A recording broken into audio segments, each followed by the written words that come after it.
Do you enjoy walking around hundreds of mannerless people in the muggy Florida heat? Do you like wearing terrible footwear for fashion's sake while walking over 100 billion steps in 10 hours? Do you run theme park excursions like they're a military operation? Well, you're in luck, because we're going to Epic Universe. That opening was really just for laughs and is the most negative that I'm going to get throughout this video. I don't like complaining, it makes me feel icky. As you know, if you have watched my past videos, I am a scenic artist, which means I paint theme parks. Disney, SeaWorld, Universal, wherever you go, every single surface that you see is probably painted by hand. And my biggest and latest project that I was fortunate enough to work on was Isle of Berk in Epic Universe. Literally the coolest flex that I have. And since we've been talking about How to Train Your Dragon Race to the Edge, and I started off reviewing this series by talking about the Easter eggs in the park, I had the opportunity to go to the park recently, and so I figured I would just get it, take you guys along. I'm also going to throw this in there. America's a hellscape right now. I am incredibly lucky and oh so grateful that I was even able to visit a theme park, even though I practically lived there for working 10-hour days, 7 days a week. My record was working 83 days straight. I was very, very devoted. And I sit here and I wonder why I don't have a social life. Even with all that, I'm not a Universal employee, so I don't get park perks. I don't get in for free. I don't get free tickets. I don't get discounts, nothing like that. I have to pay just everyone else. So I understand that the majority of people don't have theme park money right now. I don't even have theme park money right now. The only reason I was able to go was it was a belated birthday present from my dad. So I'm super, super thankful and grateful. All this to say, I am not going to be complaining about one single thing. Because I'm just happy to be there, you know? I think it's really tacky whenever people go to places like this and then they just point out all of the things that they don't like. It's spend your money on something else then. Stop, give that ticket to somebody who's going to have a good time at that point. I am so fortunate that I was able to do this. So this is a fun, positive, not even review. I'm just going to be sharing what a day in the park is like. So we're all going together. Except I realized that I'm really bad at taking video out in the wild. So sorry. If you are able to visit, then you can view this as kind of a plan of attack. The best way to go about the park in one day, in my opinion, for a broke bro such as myself. Also, side note, getting there at rope drop is usually the move. That's what most people like doing. That's what I ended up doing. I want to spend as much time as humanly possible at the park. But if you aren't in a rush, or maybe you're going to be hanging around the Orlando area for a couple days, I figured I'd go ahead and I'd shout out a small local business, since we'll be giving oodles of money to Big Daddy Corporation Universal. So this will kind of offset it a little bit. There's this adorable coffee shop, if you're willing to drive a little bit down the nightmare that is I-4 in downtown Claremont, Florida, called the Black Rabbit. It's this adorable bookstore cafe. They have excellent drinks. My favorite is the Dark Academia, which is a chocolate hazelnut. And her recommendation is the Dark Fairy Tale, which is, I believe, lavender and brown sugar. Need a hand? So, if coffee's your thing, and books are your thing, go there. Just the owners are just the coolest ladies. Go support them, if you can. Anyways, stay on my shoulder, sir. So we arrive at Epic. Remember to put sunscreen on, okay? Wear lots of sunscreen and hydrate, okay? Even if it's cloudy. So we got there a little bit before they opened the portals, so we just kind of dicked around in the gift shops for a bit. Bro, they chopped off his other tail fin. That's where I picked up my shoulder toothless. The only thing that can defeat power is more power. I allowed myself one souvenir. That's just me personally. Because honestly, I'm there for the food. I don't ever like limiting myself on food. I think that is a bad habit to get into no matter where you are. So if you're hungry, eat. So there's no budget on food for me because food is important and good and fuel for your body, okay? This is fuel for my soul. So this was our souvenir of choice. However, there is no point in power if it consumes itself. I think he was $25. Last time I got this mug here, Wow. and I am terrified that I'm going to break it. I love it so much. So I haven't even been using it to drink out of. It is holding pine cones currently. Anyway, I saw this vinyl. I wanted it so freaking bad, but I had already gotten my souvenir, so I was like, no, I'll get it next time. You can see that I actually did end up getting it. I didn't buy it. My sister Lucy got it for me. She surprised me with it at the end of the day. So thank you. Love you, Lucy. It sounds really cool. It's what's playing in the background right now. Now, there's 4 portals in the park. This is the game plan that works for me. Most people go to Potter first because they want to go on the Ministry ride. Don't. If people don't end up doing this, then usually Mario is the first one that they'll hit up, and then they'll just kind of work around from there, so Berk is the last park that they hit. So I always go to Berk first. Dragons! Dragons! Dragons! As my lesbian work aunt used to tell me, it is a gay gasp moment.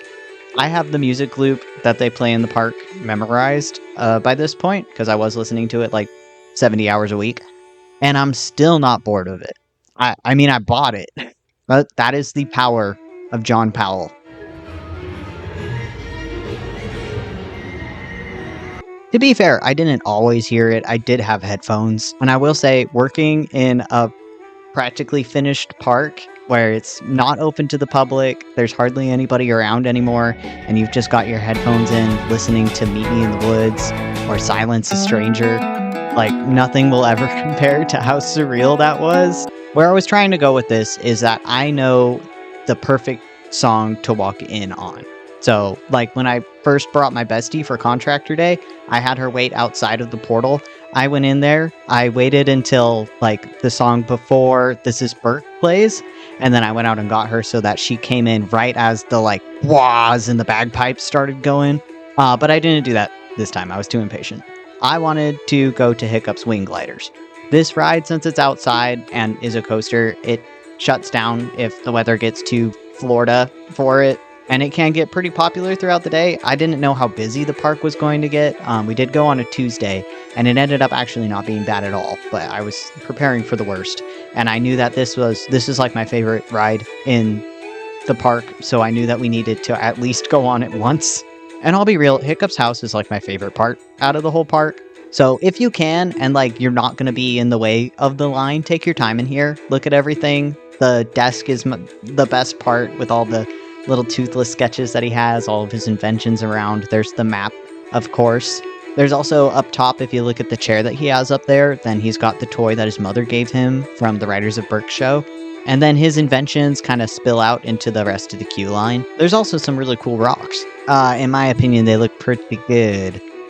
Someone really talented must have worked on them. But they're basically just pages from the Book of Dragons. There's like the Death Song, Monstrous Nightmares back there, Terrible Terror, the Snow Ray, it's not as friendly as ours, I think is what it says. Also, if you do end up sitting back there, you can see a Changewing poking his head out from one of the dragon houses under the bleacher. I guess Hiccup did find a way to train them, or at the very least, like, have them not eat everybody on Berk. Unless he didn't, and that's going to be a problem. The idea of Hiccup's Wing Gliders is that Hiccup's trying to give you a dragon's eye view of Berk without having to train a dragon for you. So you are sitting in his invention that he calls his Wing Gliders. However, Toothless launches it before he's able to put the wings on it. Can't have a Wing Glider without wings.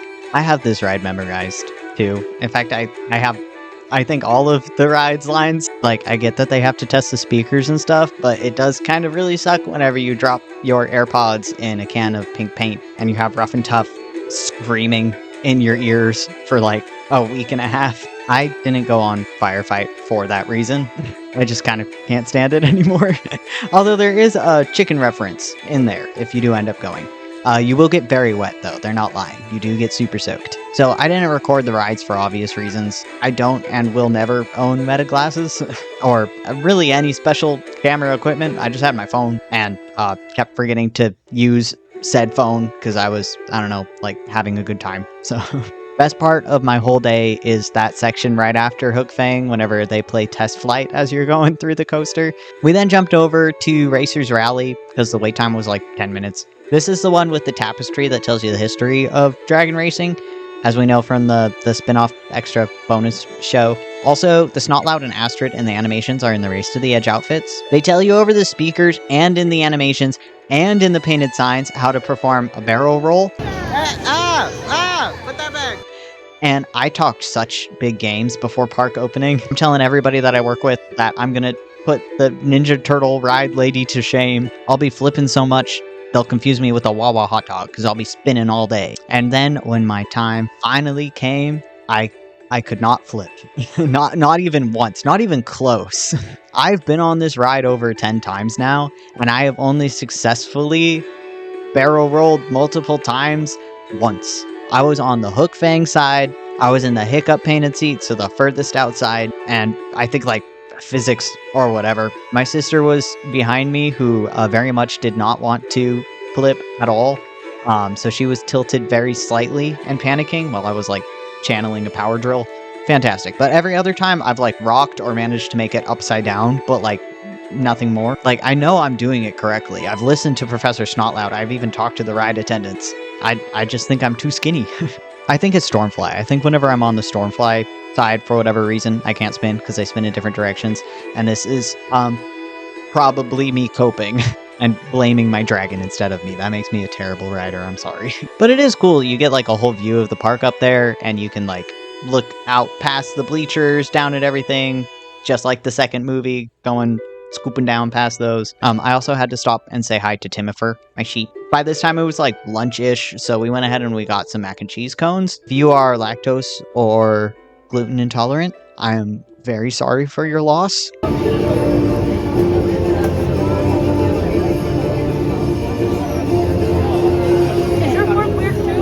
It's got goldfish in it. Lucy can't have dairy, so she ended up getting like the Galaxy Bao Buns from the stand that's just outside of the portal. We did lose someone. He would have left you if I didn't say anything. I'm forking around. Also, every portal has its own Coke flavor. The one at How to Train Your Dragon is called Dragon Splash. This one's my favorite because it tastes like a lime Ricky, and I can't find those here. So it makes me all nostalgic, like pumpkin chocolate chip cookies and cinnamon bears. I am from Utah.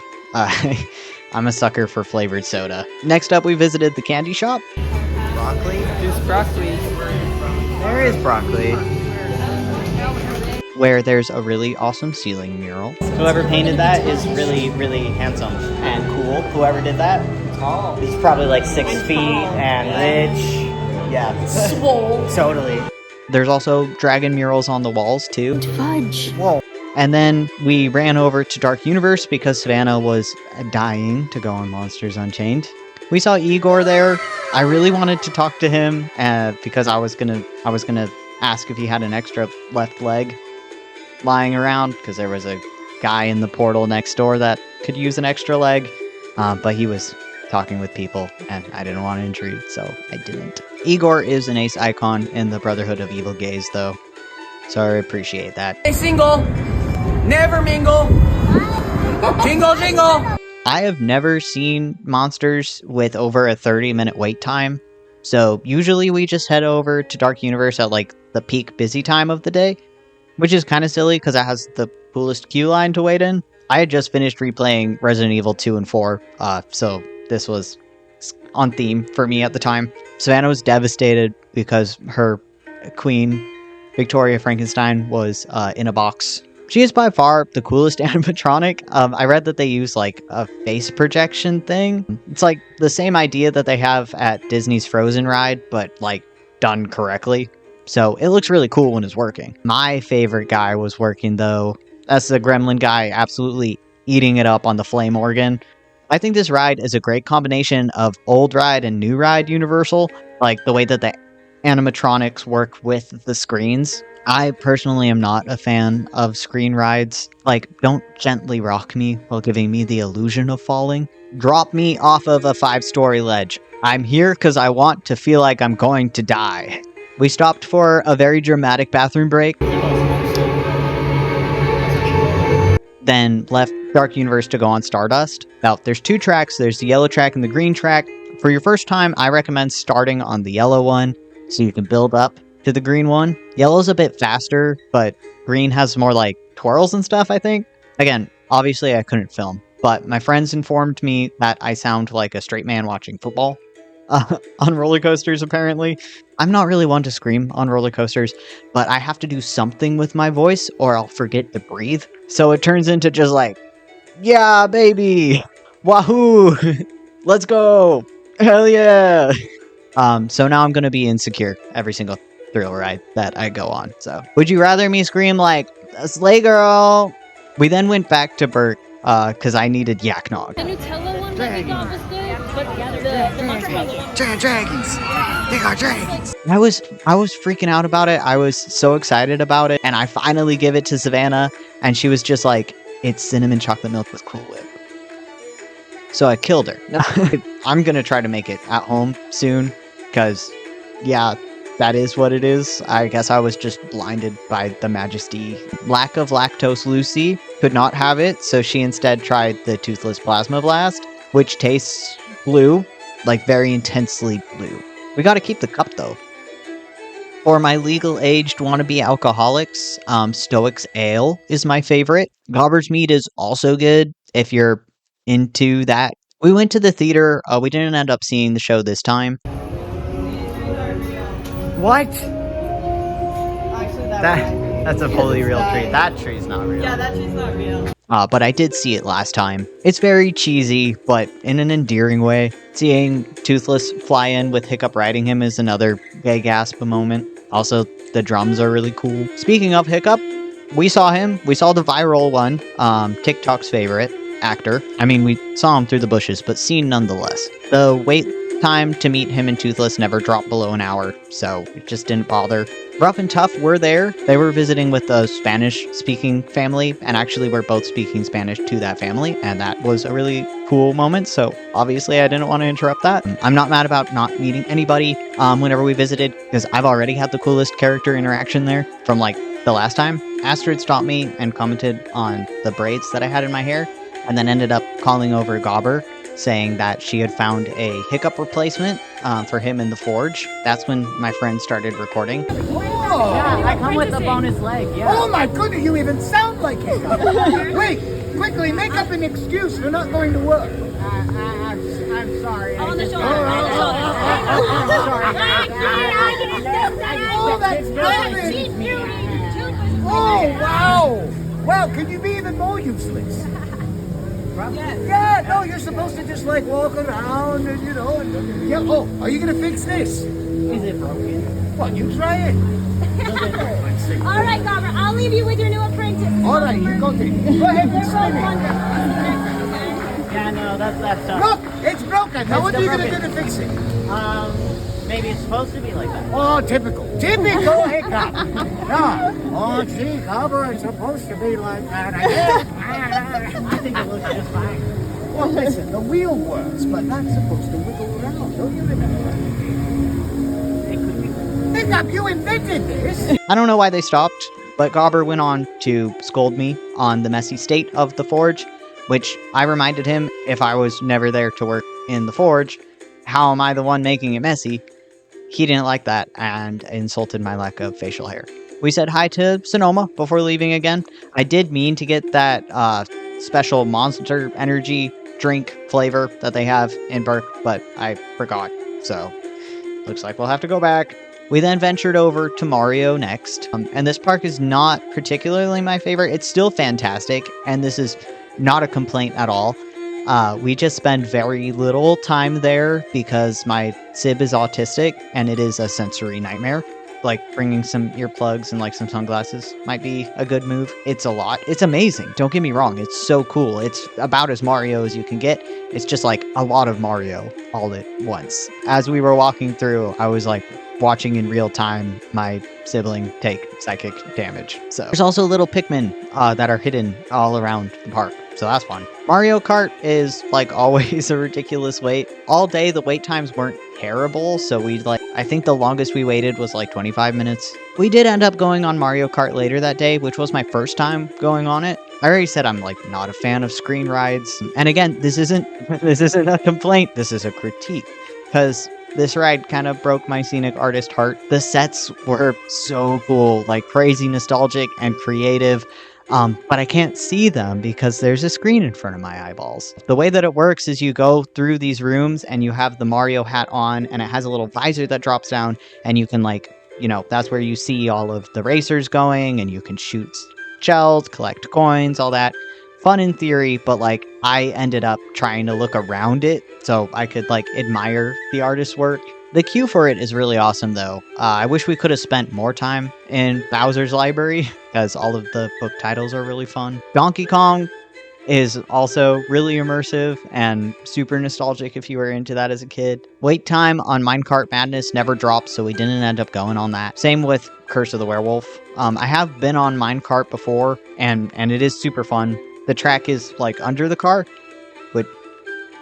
duh. But but there's two tracks, and the track is under the track that the car is on. So it looks like you are jumping the track when you're not actually jumping the track. Really cool, but since it's a minecart, it's really jolty. And so if you are like me and don't have much of a butt, prepare for bruises. I also really love the weird pineapple sundae that they have there. It's just a jumble of a bunch of ingredients that all relate to Donkey Kong, but don't really relate to each other, but it works somehow. You also get a fancy cup after that. Wow. So I want to put a plant in it. I'm just not sure which one yet. Look at Mario's little Italian ass. We went on Rally Racers again, still no spins. Then Wing Gliders again, still the best ride. There's also the Dragon Eye on the shelf whenever you first enter, and it's huge. It's really big. There's this pink Ronkel plush that was everywhere. Savannah named it Bubblegum. Robin hates it with a fiery passion for some reason, so they ended up buying it for Savannah. We then headed back to the Burning Tavern for some drinks. I got the Crossbow, which is a mix between the cider and the mead, and is really good. It's not on the menu, so you just have to ask for that. The mead alone was vary a lot. It's good, but it's a lot of good. And I don't remember what this one was, but I do remember enjoying it. The Coke flavor here is Bloody Berry or Berry Body or something like that. It's red. The flavor is red, and it is also very yummy. I also know where the first aid station is now, so if you leave Dark Universe, it's the building behind guest services on your way to Potter. Don't worry about why we were there. Speaking of Potter, I did not go there because I don't support transphobes and their media. Also, it's kind of boring. I'm being completely real. I've heard that Ministry isn't worth the wait. From what I've seen online, it's super sensitive, it breaks down really easily, and it is just another screen ride, much like the other Harry Potter screen rides and the other parks, so don't give your time and money to a turf. I mean, I wouldn't ride it even if it was good, but the fact that it's not good is just kind of poetic justice, I guess. I'll be clear, I want to support the artist's work. I know a lot of the scenic artists that work in the queue.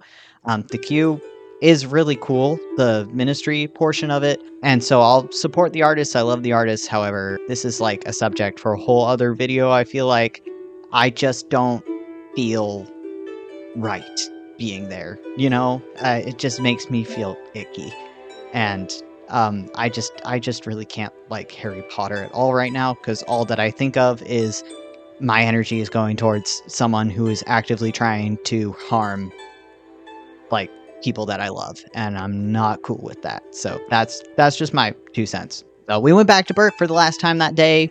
We went to the hatchery. Good job. And it's got some amazing murals on the doors painted by some amazing artists. But for whatever reason, they're painted on the outside of the door instead of the inside of the door. So whenever the doors are open all day, because it's a store and people go inside of it, you can't see the murals. Stormfly's tail, that's there. It's really cool when it's moving. None of the animatronic dragons were working whenever we were there, except Meatlug. But all she does is blink. So, also obviously Toothless was working, but Did you kill him? He's resting. He's resting. No, you killed him. He's resting. Also in the houses there's Garf. You can only see his tail, but he's there. We had dinner in the meat hall. I love the meat hall. I think it's super cozy, and I do really like the food that they have there. Theme park food can be really hit or miss. Meat hall's really good. I got Hiccup salmon platter. because I'm pescatarian and I wanted some potatoes. Savannah got more mac and cheese, but in a boat this time. And Robin started a Valka worshipping cult over the vegan burger that they got. I don't know what that is, though. All of the Valka options around the park are vegan friendly. So they got this burger and had like a spiritual experience with it, I guess. So they're worshipping Hiccup's mom now. By this time, it was getting dark, so we went on all the rides again in the dark. Wing Gliders is gorgeous after hours. We went on it during the golden hour and at night, where all of the eggs in the Gronkle nest glow and you can go over all the torches and stuff. I really wish Epic was open later, because it's a really cool night park. The lighting is really intricate. Berk is red, Dark Universe is purple, Mario's green. So they have like a light show. Oh, and Potter's blue. But have like a light show. They didn't have it the night that we were there. It looked like they were working on the fountain. But usually it's really cool and all of the lights sync with the parks and it's neat. I don't end up watching the light show anyways because I rather feel like I'm falling out of the sky. In Berk, there's Gronkle lava torches that make it really cozy. What the?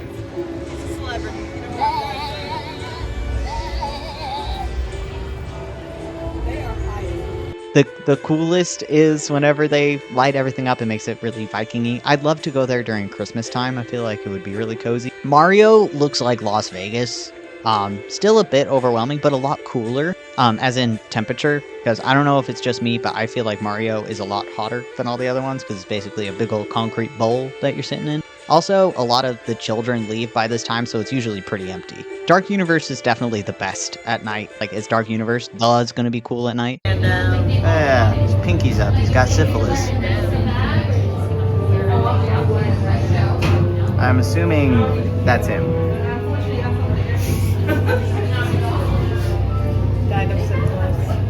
It's got this really cool feature, and this goes like all day, but it's easier to see at night, where in the queue for Monsters Unchained, you can see Dracula in bat form, kind of captured in like this crystal orby thing with like some blue Powerade wires leading to him, and he'll get really mad, and he'll throw a little temper tantrum, and he'll blow up red, and it like makes all of the power die down for a bit. Every time that happens in the queue ride, then like the lights throughout the whole Dark Universe park will flicker. You'll hear the power surge play over the speakers as well. So like you can see it from like the windows of the castle and everything. So it's like really cool. Also, the Burning Tavern is literally a burning tavern. Oh, and they give you souvenir cups as well. I don't have that one on me, but it changes colors. That's fun. We finished the night with both the tracks at Stardust in the dark, which is way better in my opinion. They don't light the tracks, so all you can see is your car and the other car next to you.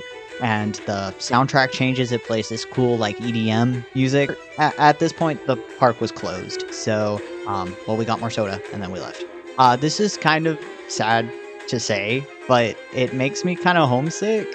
Like, I have the same level of nostalgia walking around Berk as I do like walking around my hometown.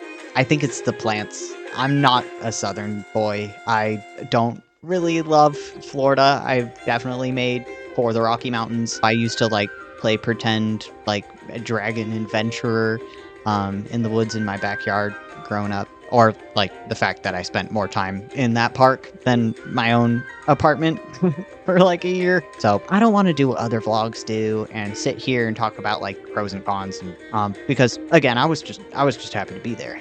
I hope you enjoyed your time with me. I would be more than happy to go over another maybe like Universal Theme Parks fun facts video if you're that nerdy, because I'm that nerdy. Just the parks and their construction and like some goofy fun facts about scenic work. A lot more goes into theme parks than people really know, and like a lot of love, a lot of Easter eggs and stuff like that.